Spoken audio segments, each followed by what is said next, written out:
that I'd just make video about my favorite cake. I'm gonna be baking some sponge cake, and I'm gonna make my very favorite cake, which is strawberry cream cake. I'm gonna make it out of these goodies here, very fresh Finnish strawberries, which I got yesterday. Thanks to God, very cheap, 20 euros for 5 kilos, so that was very cheap. So I'm gonna be making out of these goodies. So I hope you are going to enjoy this video. And I was planning to make this heart-shaped cake.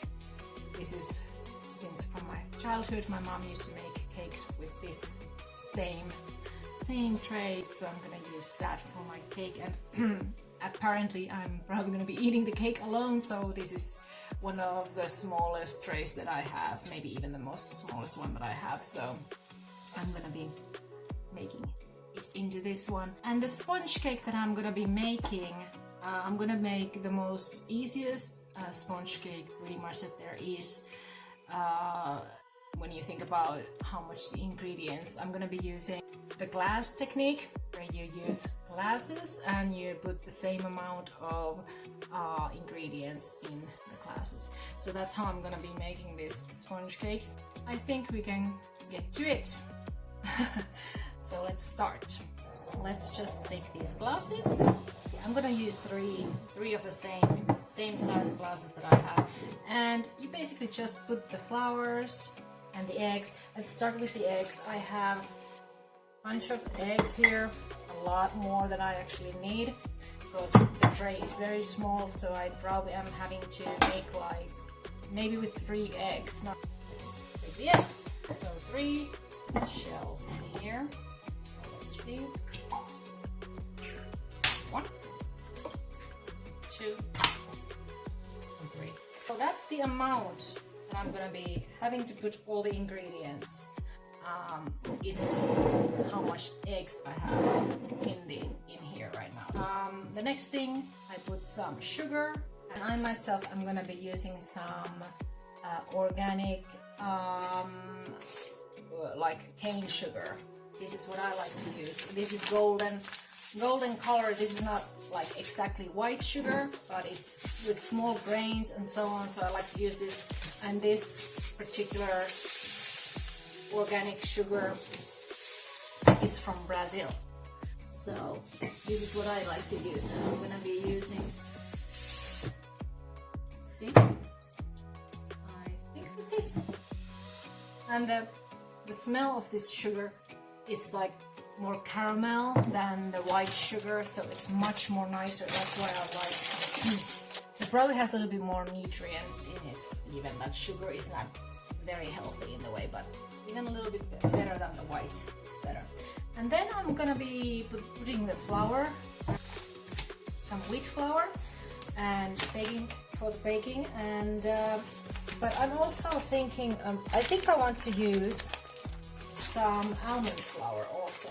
I'm gonna be using almond flour, and almond flour usually makes the cake more moist. So I'm gonna be trying some of that also put in there as a flour, and then a little bit of potato flour also, I think. So that's the and how I'm gonna be using and doing this. So I think about 50% I'm gonna be using is the wheat. You can also see a little bit. I hope I'm not gonna make a mess. Too much at least. Flour is something that easily goes all over the place. Almond flour next. Just a little, because I like to not to use too much of wheat, because my stomach cannot handle wheat so much nowadays. It's not so healthy. I don't know how much that is that actually the 20% in there, or maybe less even of the potato flour, but I'm still going to be using. And this package is a little bit more difficult, so I'm using this scoop it. No idea. Way more than that. That's about it. Yeah, so it's not always very easy to, like, especially because you're putting several different flours on top of each other, so it's kind of like, oh, is it okay? So it's, maybe there's a little bit of difference, but I think it's so small, it doesn't really matter. Next thing that needs to be put is the baking powder, and you need to put it in the flour. And since this is with 3 eggs, it's about one teaspoon. Maybe I put a little bit more because I checked from the internet that with 5 eggs, if you make a bigger one, you need to put 2 scoops. So I'm gonna put a little bit, like maybe 1 1/4 or something. And then I'm going to be mixing the flours actually together with a spoon to make sure that the baking powder is nicely distributed in the flour.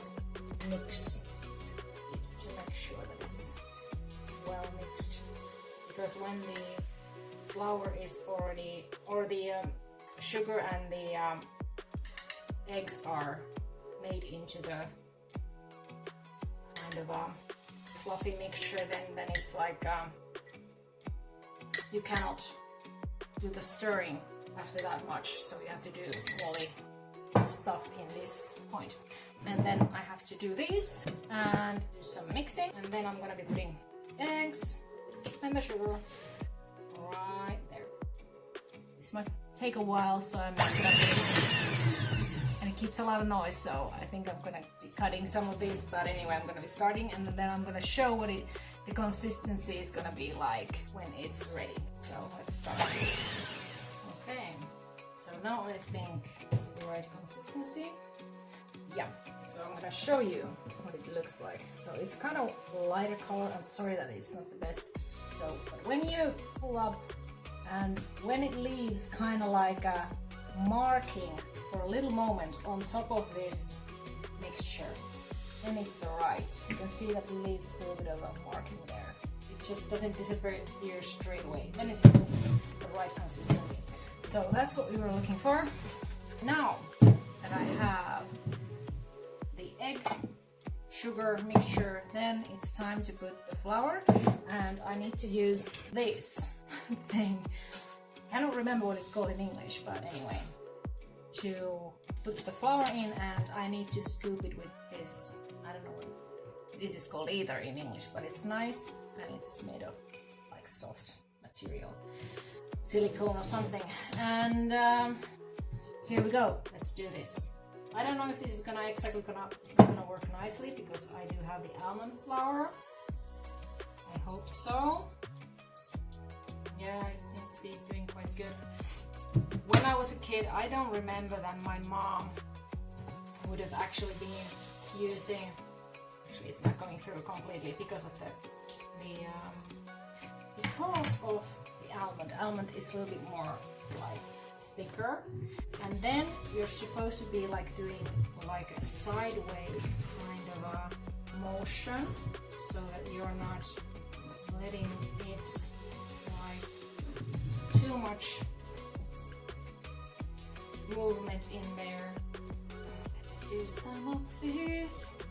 So yeah, what I was saying, that my mom, at least when she was making cakes, I don't remember that she was like using this kind of thing as when I was a kid, but I'm not sure. At least it's a long time since I was a kid. That was in the 80s.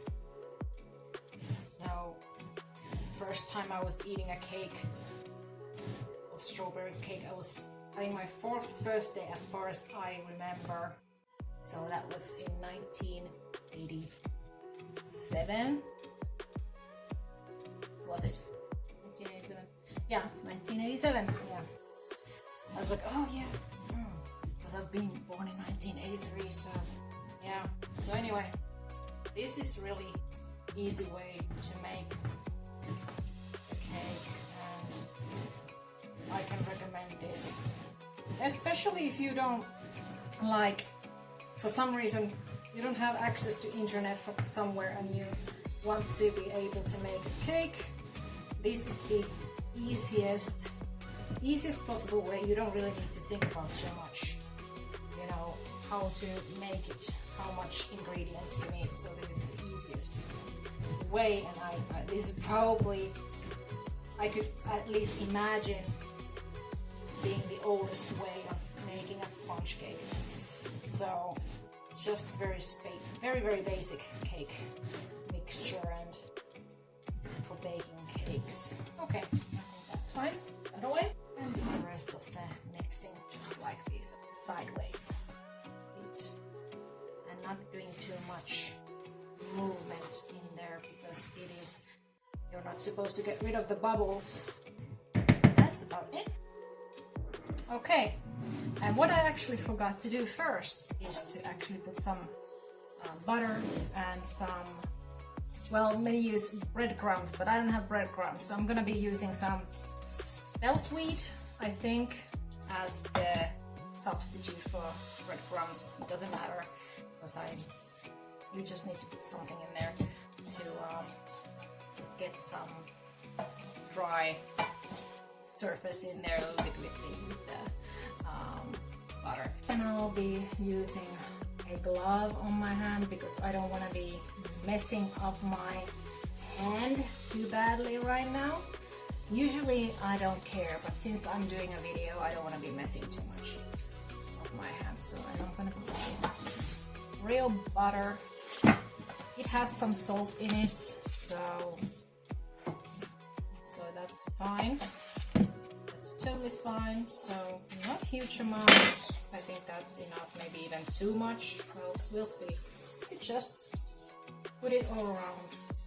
Just make sure the butter is everywhere. So very easy. Very easy. This butter has been on the table for a little while, so it's kind of soft. Anyway, I put too much butter. It doesn't matter. I can probably use it on bread or something later, so it doesn't matter. And it was good that I actually used a glove because of that. I put a little bit too much of it on there. But anyway, just put it there, and then like that. Just make sure it's well buttered everywhere. And the next thing, I just sticking, not sticking, putting some of the spelt wheat. And it's kind of a more grummier than normal flour, so I think that is a good consistency for this stuff. So anyway, and this is how you kind of like, you turn it around in your hand. It's a little bit messy right now, so but make sure that it's all over the buttery stuff in there. So you do not have to have breadcrumbs, as far as I know. This is how, you can use probably even just normal wheat flour to make it unsticky. And a little bit more over there. Is it in white? It's stuck everywhere, I think. So anyway, so I hope that's good enough right now. And that's how it looks like right now. So that's what we want. Okay, and then the next thing, you just pour in here. So let's do that.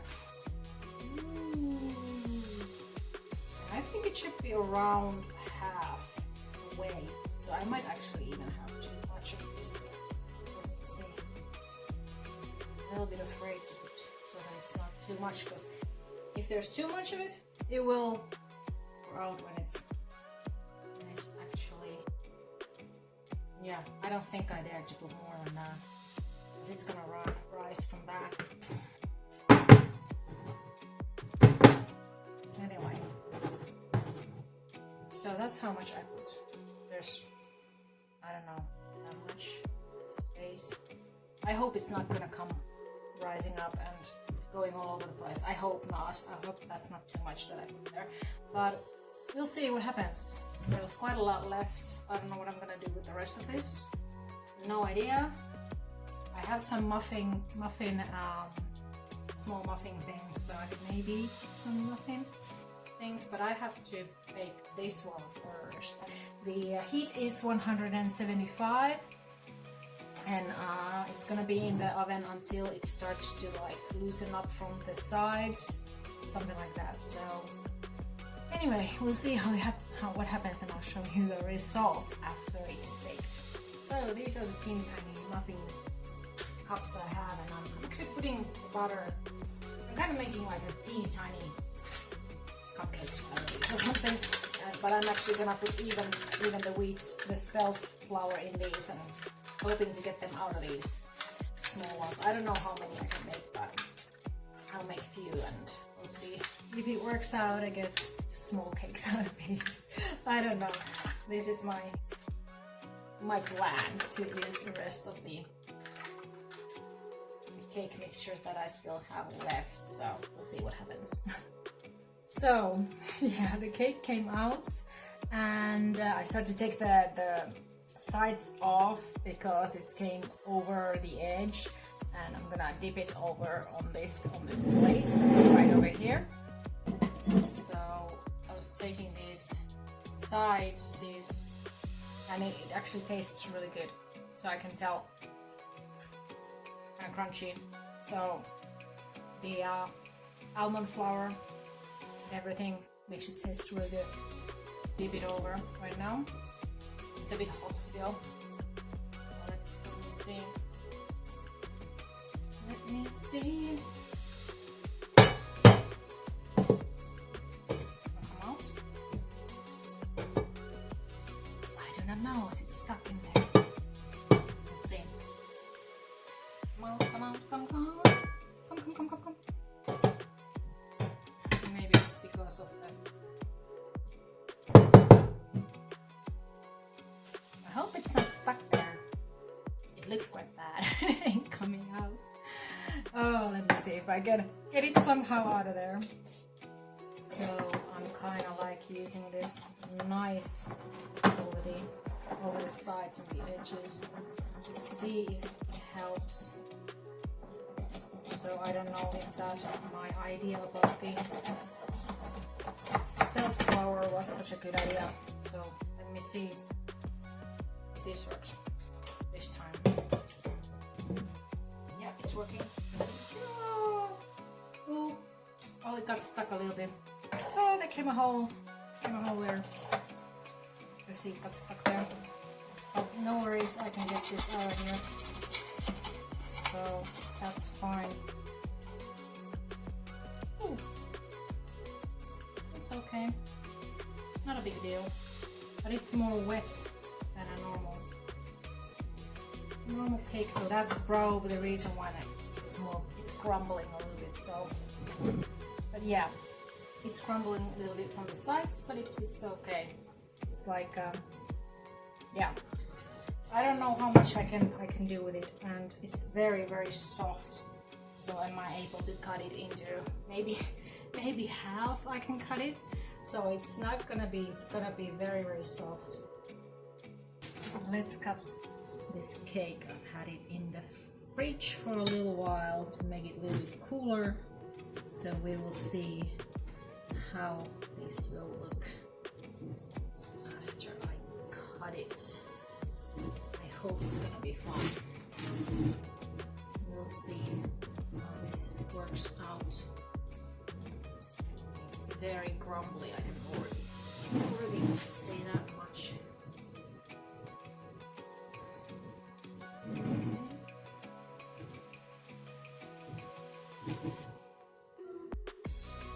Okay, it's cut. Now this is the scary part. I really get it.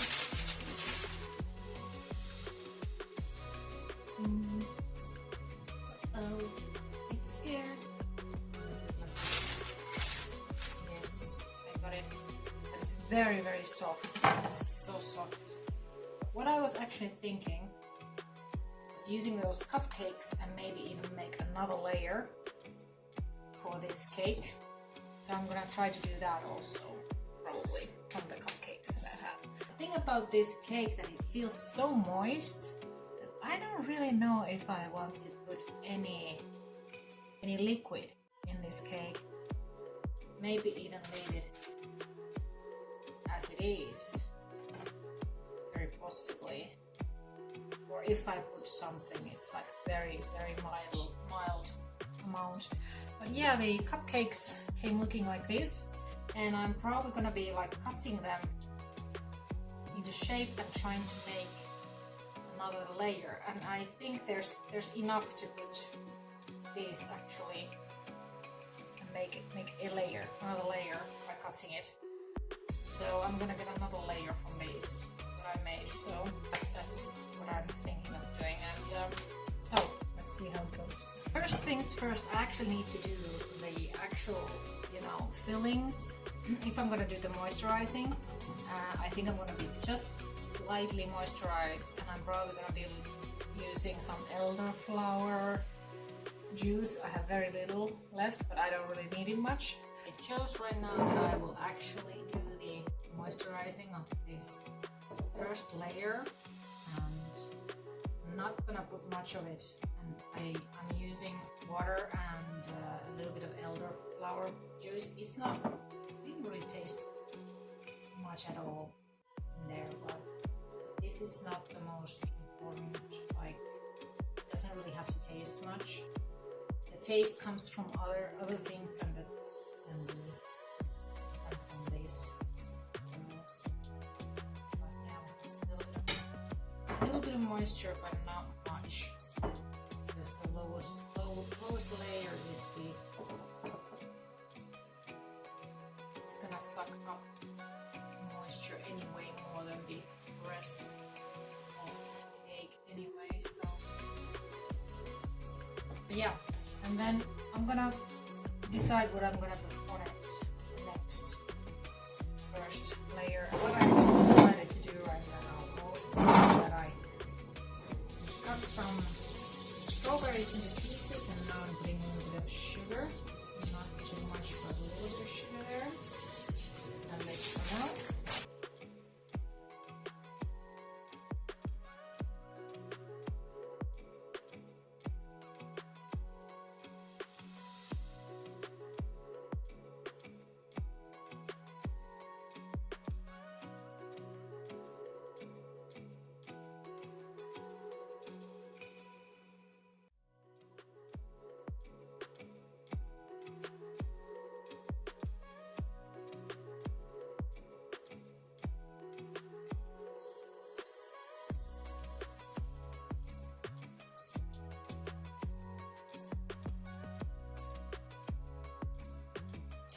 Okay, the cake came out. I started to take it.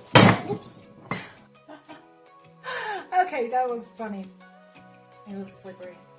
So anyway,